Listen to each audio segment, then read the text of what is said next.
ಮತ್ತೊಮ್ಮೆ ನನ್ನ ಯೂಟ್ಯೂಬ್ ಚಾನಲ್ಗೆ ಸ್ವಾಗತವನ್ನು ಕೊಡ್ತಾ ಇದ್ದೇನೆ. ನಾನು ನಿಮ್ಮ Islam sir. God bless you all. Welcome back to my another informative video. Second year PUC children, unit test 1, subject English, maximum marks 40. Date ಹೌದಲ್ವಾ? ಡೇಟ್ ಯಾವತ್ತು ಎಕ್ಸಾಮ್ ನಡೆಯುತ್ತೋ ಅವತ್ತೇ 100% ಶ್ಯೂರಿಟಿ ಕೊಡ್ತೇನೆ. ಈ ಒಂದು ಕ್ವಶನ್ ಪೇಪರ್ನಲ್ಲಿ ಇರುವಂಥ 2 ಮಾರ್ಕ್ಸ್, 3 ಮಾರ್ಕ್ಸ್, 4 ಮಾರ್ಕ್ಸ್ ಎಲ್ಲ ಕ್ವಶನ್ಸು ಜೊತೆಗೆ ಗ್ರಾಮರು ನಿಮ್ಮ ಕ್ವಶನ್ ಪೇಪರಲ್ಲಿ ಬರುತ್ತೆ. ಬನ್ನಿ sir, without wasting our time let me start this video. Answer the following questions by choosing the right options ಅಂತ ಇದೆ. ಒಂದು ಪ್ರಶ್ನೆಗೆ 4 ಉತ್ತರ ಇರುತ್ತೆ, ಅದನ್ನೇ ನಾವು MCQs ಅಂತ ಕರೆಯೋದು, ಹೌದಲ್ವಾ? ಈಗ ಅಕಾರ್ಡಿಂಗ್ ಟು ಜೂಲಿಯೆಟಿನ ಪ್ರಕಾರ the world will be in love with night because dash ಅಂತ ಇದೆ. ಬಿಕಾಸ್ ಡ್ಯಾಶ್ ಅಂತ ಹೇಳಿದರೆ ಇಡೀ ಪ್ರಪಂಚದ ಜನರು ರಾತ್ರಿಯನ್ನು ಪ್ರೀತಿ ಮಾಡಲಿಕ್ಕೆ ಪ್ರಾರಂಭ ಮಾಡ್ತಾರೆ. ಯಾಕೆ? ಏಕೆಂದರೆ Romeo cut out in little stars make the face of heaven so beautiful, ಹಾಗಾಗಿ ಅಂತ. ನೋಡಿ ವಿದ್ಯಾರ್ಥಿಗಳೇ, ಇದು ನಮ್ಮ ಮೇಲ್ ID ಆಗಿರುತ್ತೆ, all-in-one pdf99@gmail.com. ಇದಕ್ಕೆ ತಾವುಗಳು ತಮ್ಮ ಬಳಿ ಇರುವಂತಹ ಪ್ರಶ್ನೆ ಪತ್ರಿಕೆಗಳನ್ನು ಕಳುಹಿಸಿಕೊಡೋದನ್ನು ಮರೆಯಬೇಡಿ. ಕ್ಲಿಯರ್? ಯಾವುದೇ ಸಬ್ಜೆಕ್ಟ್ ಆಗಿರ್ಬೋದು, ಎಲ್ಲದೂ ಕೂಡ. ಜೊತೆಗೆ ನಿಮ್ಮ ಹೆಸರು ಹಾಗೂ ಜಿಲ್ಲೆ ಹೆಸರು, district name. Second question, in Romeo and Juliet dash had never seen the true beauty till that night ಅಂತ ಇದೆ. ಅದಕ್ಕೆ ಸರಿಯಾದ ಉತ್ತರ ರೋಮಿಯೋ ಅಂತ. ಯಾಕಂದರೆ ರೋಮಿಯೋ ಜೂಲಿಯಟನ್ನು ನೋಡಿದ ತಕ್ಷಣ ಅವನು ಮೆಸ್ಮರೈಸ್ಡ್ ಆಗ್ತಾನೆ. ಇದು ಇಂಗ್ಲೀಷು. ಮೆಸ್ಮರೈಸ್ಡ್ ಅಂತ ಹೇಳಿದರೆ ವಶೀಕರಣ ಆಗಿಬಿಡ್ತಾನೆ, ತನಗೆ ತಾನೇ ಮರ್ತೋಗ್ಬಿಡ್ತಾನೆ. ಆವಾಗ ಒಂದು ಪ್ರಶ್ನೆಯನ್ನು ಕೇಳ್ತಾನೆ, oh God, had never seen such true beauty till that night. ಎಷ್ಟೋ ಕತ್ತಲೆಗಳು, ಎಷ್ಟೋ ರಾತ್ರಿಗಳು ಎಲ್ಲ ಹೋಗ್ಬಿಟ್ಟು, ಆದರೆ ಇಂಥ ಸೌಂದರ್ಯವನ್ನು ನಾನು ನೋಡಲೇ ಇಲ್ಲ ಅಲ್ವಾ ಅಂತ ಯಾರು ಕೇಳ್ತಾರೆ? ರೋಮಿಯೋ ಕೇಳಿಕೊಳ್ಳುತ್ತಾನೆ ತನಗೆ ತಾನೇ. Question number 3, the population of Monaco in 2 year is dash. ನೋಡಿ ವಿದ್ಯಾರ್ಥಿಗಳೇ, 100% ಇಂಪಾರ್ಟೆಂಟ್ ಅಂದರೆ ಇಂಪಾರ್ಟೆಂಟು ಪ್ರಶ್ನೆ ಇದು. ಅಲ್ಲಿನ ಜನಸಂಖ್ಯೆ ಎಷ್ಟು ಅಂದರೆ 7,000. ಸರ್ ಹಾಗಿದ್ರೆ ಕ್ವಶನ್ ನಂಬರ್ ಆಪ್ಷನ್ ಎ 12,000 ತಪ್ಪ. ಯಾಕೆಂದರೆ ದಿಸ್ 12,000 ಇದೆ ಅಲ್ವಾ, ಅದು ಇಟಾಲಿ ಗೌರ್ಮೆಂಟು ಆಫರನ್ನು ಕೊಡುವಂಥದ್ದು. ಯಾರಿಗೆ? ನೋಡಪ್ಪ, ಮೆಷಿನ್ ಬೇಕು ಅಂದರೆ 12,000 ಕೊಡು ಅಂತ ಇಟಾಲಿ ಗೌರ್ಮೆಂಟ್ ಹೇಳುತ್ತೆ. ಸರ್ ಇದು 16,000 ಏನು ಸರ್ ಇದು ಅಲ್ವಾ? Answer B.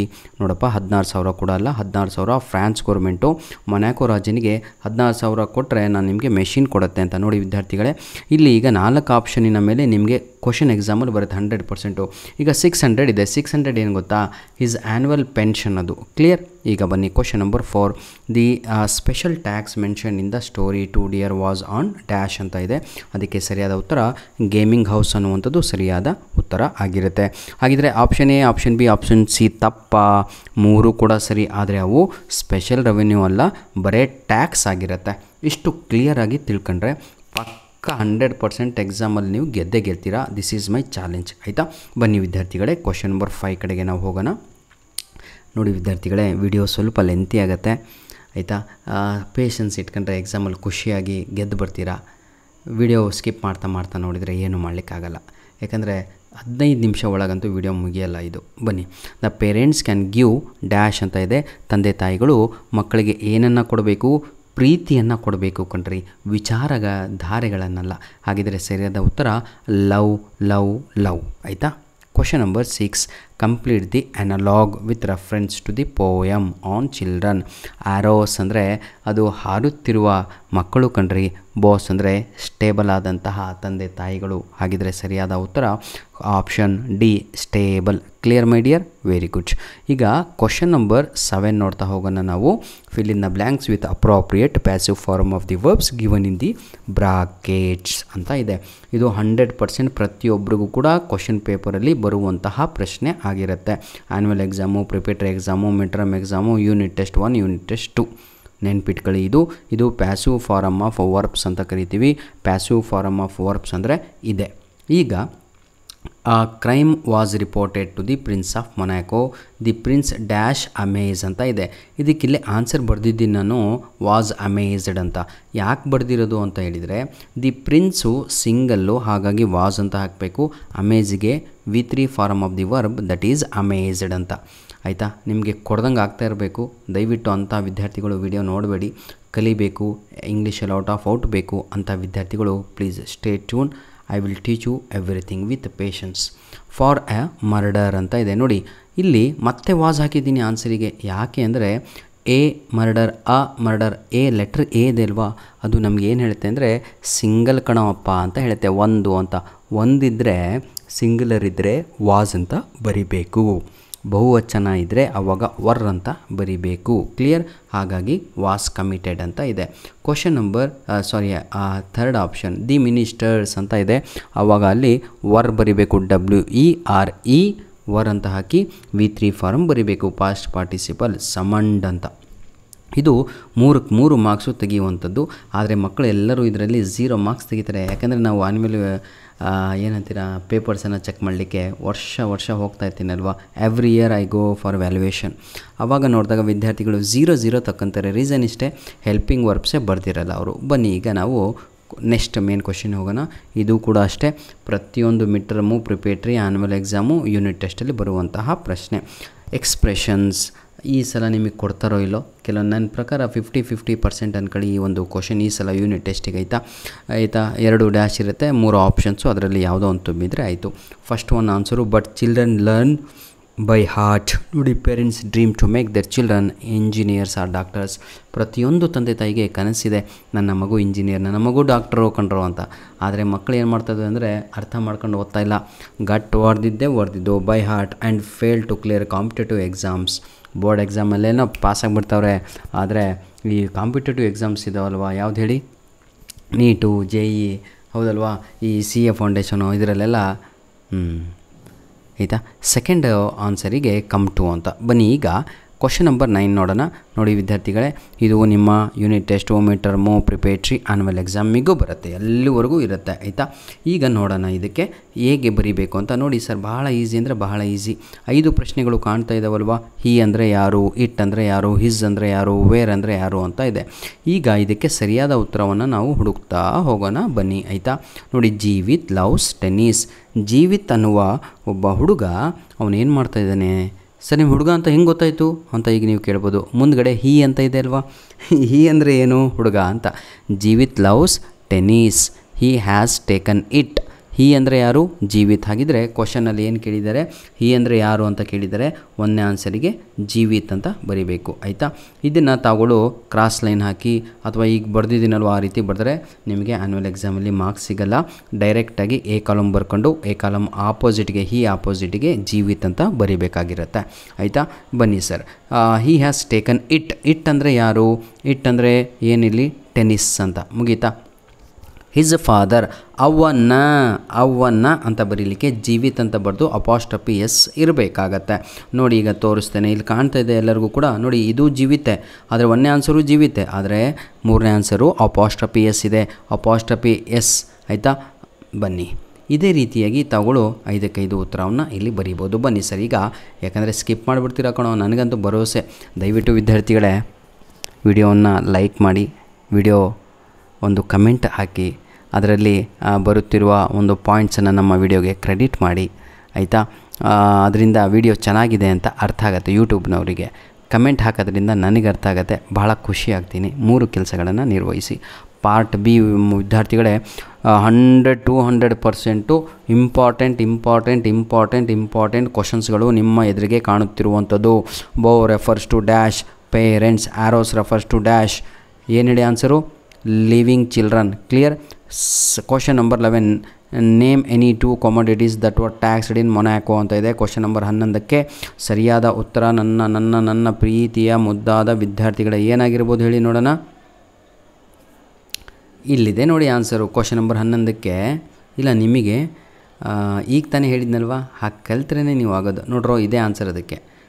ಕ್ವಶನ್ ನಂಬರ್ 4 ಆಯಿತಾ, ಟೊಬ್ಯಾಕೋ, ವೈನ್, ಸ್ಪಿರಿಟ್ ಅಂತ ಇದೆ ಅಲ್ವಾ.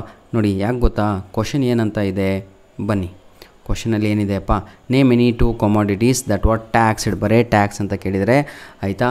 On tobacco, on poll tax, on spirit, wine ಅಂತ ಬರೀಬೇಕು. 4ರಲ್ಲಿ ಯಾವುದಾದ್ರೂ 2 ಬರೆದ್ರೆ ಸಾಕು. Mention any 2 qualities of knight ಅಂತ ಇದೆ. ಇದಕ್ಕಂತೂ ಭಾಳ ಈಸಿಯಾದ ಉತ್ತರ. ಜೂಲಿಯೆಟ್ಟು 2 ಗುಣಗಾಣ ಏನಂತೀರ ಅದನ್ನು, ಅಬ್ಜೆಕ್ಟಿವ್ಸನ್ನು ಯೂಸ್ ಮಾಡ್ತಾಳೆ, ಗುಣಗಾಣ ಹೌದಲ್ವಾ ಕನ್ನಡದಲ್ಲಿ. ಆಯಿತಾ, ಕ್ವಾಲಿಟೀಸ್ ನೈಟಿನ ಒಂದು ಜೆಂಟಲ್ ನೈಟ್ ಅಂತ ಕರೀತಾಳೆ. ಓ ಜೆಂಟಲ್ ನೈಟ್, ಇನ್ನೊಂದು ಬ್ಲ್ಯಾಕ್ ಬ್ರೌಡ್ ನೈಟ್ ಅಂತ ಕರೀತಾಳೆ. ಇವೆರಡೂ ಕೂಡ ಆನ್ಸರ್ ಅದಕ್ಕೆ. ಈಗ ಸೆಕೆಂಡ್ ಮೇನ್ ಕ್ವಶನ್ ನೋಡೋಣ. Answer any two of the following in a paragraph of 80 to 100 words ಅಂತ ಇದೆ. ಆಯಿತಾ, 2 into 3 that is equal to 6 ಅಂತ ಇದೆ. How does Romeo glorify Juliet's flawless beauty ಅಂತ ಇದೆ. ಇದಕ್ಕೆ ವಿತ್ ಆನ್ಸರ್ ನಾನು ಅಪ್ಲೋಡನ್ನು ಮಾಡಿ ಕೊಟ್ಟಿದ್ದೇನೆ. ಆ ವಿಡಿಯೋದ ಲಿಂಕನ್ನು ಇದೇ ಡಿಸ್ಕ್ರಿಪ್ಷನ್ ಬಾಕ್ಸಲ್ಲಿ ಕೊಟ್ಟಿರ್ತೇನೆ. ವಿದ್ಯಾರ್ಥಿಗಳೇ ಯೂಟಿಲೈಸ್ ಮಾಡಿಕೊಳ್ಳಿ. 99% ಈ ಕ್ವಶನ್ ನಿಮ್ಮ ಕ್ವಶನ್ ಪೇಪರಲ್ಲಿ ಇರುತ್ತೆ. Y was the death sentence converted into life imprisonment ಅಂದರೂ ಒಂದೇ. Why the king keep on changing is mind ಅಂದರೂ ಒಂದೇ. ಇದು ಸ್ವಲ್ಪ ಆನ್ಸರು, ಅದು ಸ್ವಲ್ಪ ಲೆಂತಿ ಆನ್ಸರ್ ಆಗುತ್ತೆ, ಅಷ್ಟೇ ಡಿಫ್ರೆನ್ಸು. ಆಯಿತಾ, ಇದು ಕೂಡ ಆನ್ಸರನ್ನು ಅಪ್ಲೋಡ್ ಮಾಡಿ ಕೊಟ್ಟಿದ್ದೇನೆ, ನೋಡ್ಕೊಳ್ಳಿ. Question number 15, why was the criminal reluctant to get out of the prison ಅಂತ ಇದೆ. ಇದು ಕೂಡ ವಿತ್ ಕೀ ಆನ್ಸರ್ ಅಪ್ಲೋಡನ್ನು ಮಾಡಿ ಕೊಟ್ಟಿದ್ದೀನಿ. ಆ ಇದೇ ವಿಡಿಯೋದ ಡಿಸ್ಕ್ರಿಪ್ಷನ್ ಬಾಕ್ಸಲ್ಲಿ ಆನ್ಸರ್ ಇರುತ್ತೆ, ಕ್ಲಿಕ್ ಮಾಡಿ ನೋಡ್ಕೊಳ್ಳಿ. ಕ್ವಶನ್ ನಂಬರ್ 16 ನೋಡೋಣ. ಈಗ your children are not your children, evaluate this statement in the light off the poem on children ಅಂತ ಇದೆ. ಆಯಿತಾ, ಈಗ ನೋಡಿ ವಿದ್ಯಾರ್ಥಿಗಳೇ, ಏನಂತೀರ ತಾವುಗಳು, your children are not your children, ಇದು ಪೂರ್ತಿ ಸಮ್ಮರಿ ಬರೆದ್ರೆ ಮುಗದೇ ಹೋಯಿತು. ಎದರದ್ದು? ಈಗ ಒಂದು ಪ್ಯಾಸೇಜನ್ನು ಕೊಟ್ಟಿದ್ದಾರೆ ಒಂದು 5 ಮಾರ್ಕ್ಸಿಗೆ.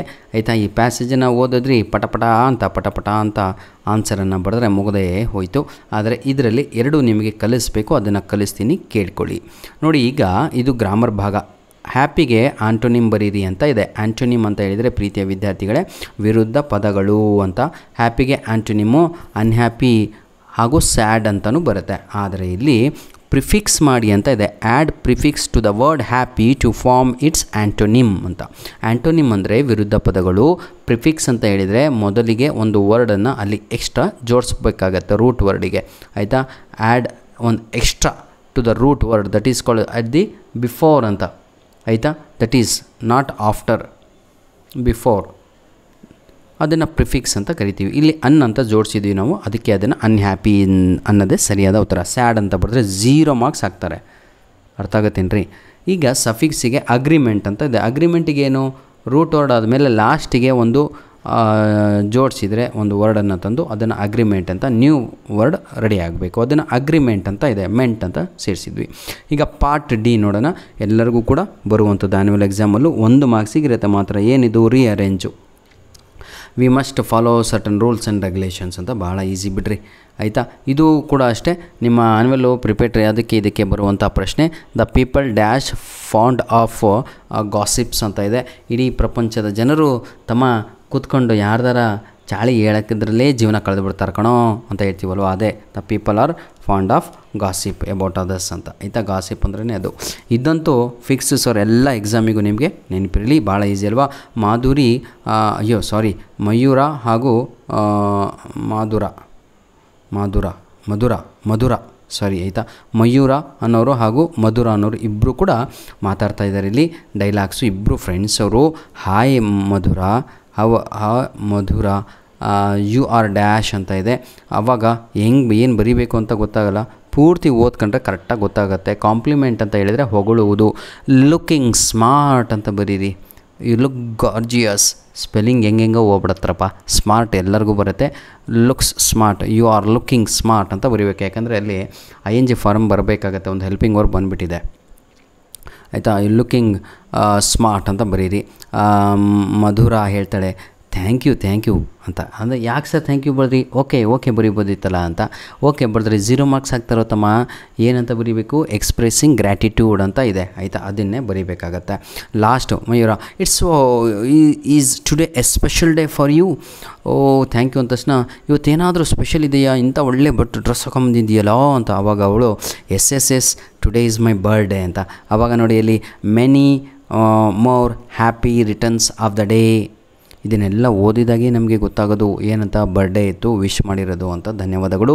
ಇದರ ಬದಲಿಗೆ ನಿಮಗೆ ಏನಾದರೂ ಲೆಟರ್ ರೈಟಿಂಗ್ ಆಗಿದ್ದರೆ ನಿಮ್ಮ ಒಂದು ಕಾಲೇಜಲ್ಲಿ ಲೆಟರ್ ರೈಟಿಂಗ್ ಕೂಡ ಕೊಡುತ್ತಾರೆ. ಆ ವಿಡಿಯೋ ಲೆಟರ್ ರೈಟಿಂಗ್ ಹೇಗೆ ಬರೀಬೇಕು, ಏನು ತಪ್ಪು ಮಾಡ್ತಾಯಿದ್ದೀರಾ ಅಂತ ಈ ವಿಡಿಯೋದ ಡಿಸ್ಕ್ರಿಪ್ಷನ್ ಬಾಕ್ಸಲ್ಲಿ ಕೊಟ್ಟಿರ್ತೇನೆ. ಅದನ್ನು ಸ್ವಲ್ಪ ನೋಡಿಕೊಂಡು ಚೆನ್ನಾಗಿ ರೆಡಿಯಾಗಿ. ಧನ್ಯವಾದಗಳು. All the best. Do well. ದಯವಿಟ್ಟು ನಮ್ಮ ವೀಡಿಯೋಸ್ಗಳನ್ನು ನಿಮ್ಮ ಫ್ರೆಂಡ್ಸ್ಗಳಿಗೆ ಶೇರ್ ಮಾಡೋದನ್ನು ಮರೆಯಬೇಡಿ ಸರ್. ಎಲ್ಲರೂ ಉದ್ಧಾರ ಆಗಲಿ ಜೀವನದಲ್ಲಿ. ಆಯಿತಾ, ಒಳ್ಳೆಯ ಮನಸ್ಥಿತಿಯನ್ನು ಹೊಂದಿ.